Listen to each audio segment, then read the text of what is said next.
కైకమ్మకు భరతుడు జన్మించారు.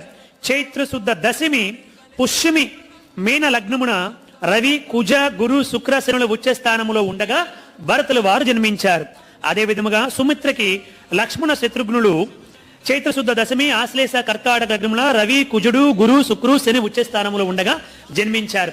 ఈ విధముగా నలుగురు కూడా ఆ యొక్క శ్రీమన్నారాయణుడి యొక్క అంశులే శ్రీరాముడిగా భరతుడిగా లక్ష్మణ శత్రుఘ్నులుగా జన్మించారు. వారందరూ ఎంతో ఎంతో ఆనందపడ్డారు.